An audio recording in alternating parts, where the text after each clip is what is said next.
Greetings, everyone. This is Arletta, coming live and direct from Arletta Unleashed.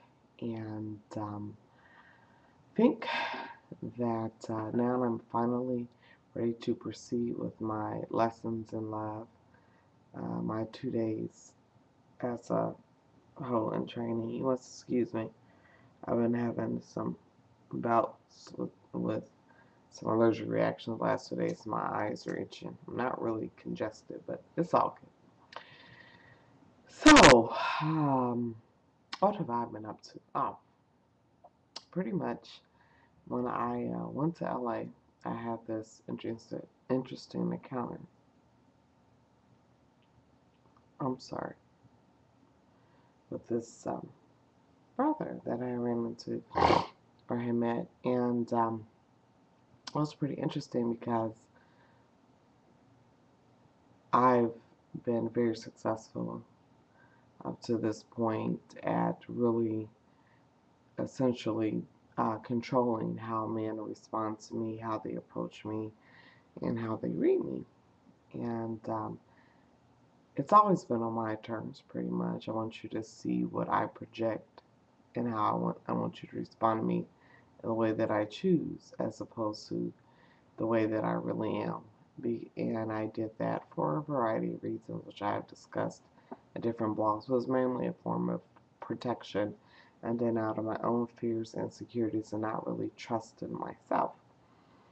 So now that we've been working on that, oh God, my eyes are itching so much.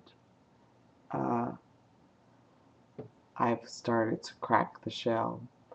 And when I met this particular man or whatever, how he approached me was he didn't approach me according to my persona that I projected, but according to how I really am. And that really intrigued me. And I was like, oh, this is interesting, because it's the first time that's ever happened where I was read that well. And he approached me in a way that really reflected that he saw me, not the Arletta that I projected to the world. And so I was like, I need to go and stay in contact with this brother because he got some gifts to give me, some information to share, and some lessons for me to learn. And so I recognized that. So I got his information. So I come back to Texas or whatever, and we talk a couple of times over the phone. And I've been having this thing lately. It's like I've always had uh, this love-hate relationship with phones. I'm talking with people on the phone because communicating over the phone was the opportunity to actually go and become more involved or intimately connected, because it enabled you to have personal interaction with that person that was second best to personal in-person interaction. And as a consequence, I was kind of scared of phone calls. I would, like, on the one hand, hate that people would call me, and oftentimes I wouldn't answer the phone or call them back. And then on the other, hate that they didn't call me and have a major problem when they didn't. So the first thing to note was that this was actually a man who had no problems calling me. That's key, y'all, at least in my experience, because that has been the exact opposite. Usually, the people who will call me are people I didn't want to call, because that was my expectation of people who didn't call are people that I would like to speak to the most. So that being said, that was check number one in the positive book. So I talked to him a couple of times, and in the course of this interaction, it's like this really interesting energy. It's like I'm being approached and responded to on a totally different level. And that was indicative to me that my energy had shifted.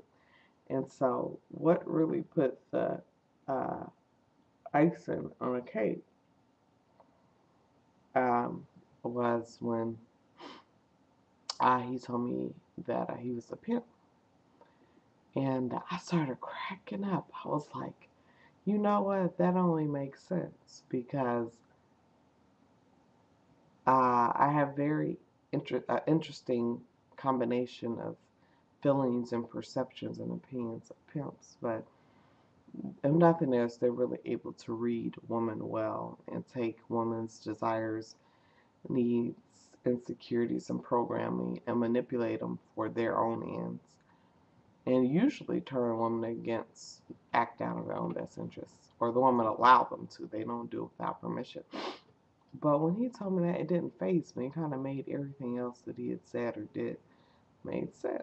And I started laughing because I have a lot of sisters, and I have one sister in particular who has always attracted pimps, and they were always trying to make her their bottom bitch and so on and so forth. And I'm like, wow, I'm trying to be like her. This is the first time. And I've been in, company in different places where there were brothers I encountered or was in a general group where someone happened to be a pimp, because they come in all shapes and sizes, and from very professional educated brothers to just real hood niggas. And so it's not like I even perceive the profession as something totally negative or positive, because it's not that simple. But they have never ever approached me. No one who was of that profession or persuasion ever approached me. So anyway, so in this process, I've been coming to a lot of realizations, and I've just been sitting back as an observer and noting how he interact with me. And so the first thing that I noted, because I'm just learning this, I'm peeping his game. I'm like, okay, so this is pimp game. Let me see what's up with this. And so the one thing I noticed was that one of the things that he consciously, deliberately did was repeat himself. There were things that he wanted me to do. Like, he would constantly tell me, he claims that he wants me to fly him to Texas. And I already told him I don't fly men anywhere. If you want to come see me, you're going to have to find your way here if I want you to show up. But it's like every 5 minutes in a conversation, he'll mention that. Like I'm programming, so I guess to the point where either to wear me down or I just say yes, or finally acquiesce to it, or you just planting those seeds in my mind to the point I'll be like, okay.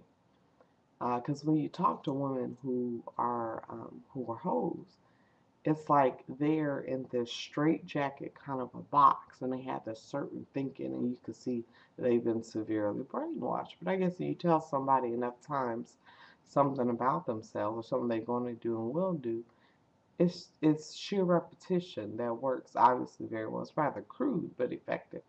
So I was like, oh, okay, so I'm paying attention to that. And then the other thing he keeps telling me is don't be scared. And I'm like, oh, that's an interesting thing. For a couple of reasons. For one, coming from a pimp, it seemed like that would be more of a warning than a reassurance. I'm like, whatever. But the other thing is that up to this point, in me trying to go and, well, me perceiving that I was at a constant war with men, with masculine energy, that I always had to protect myself from it. I had to shield my heart, and the things that I wanted the most would also make me the most vulnerable to hurt, which was heartbreak, to have my love thrown back in my face, or to be manipulated because I was so desperate and needy. And also, I had prided myself on always trying to prove that men weren't better than me, because in a way I felt that they weren't. Not that they were smarter, but definitely were stronger and definitely had access to more power. And I felt a sense of shame that women for so long had allowed themselves to be oppressed. I mean, I had a severe disdain for being female, because I'm like, why have we allowed ourselves to be subjected for so long and oppressed and abused and raped and denigrated by every religion in the world and treated like shit by our relationships, by our fathers and by our brothers and by our uncles and by our ministers and so on and so forth.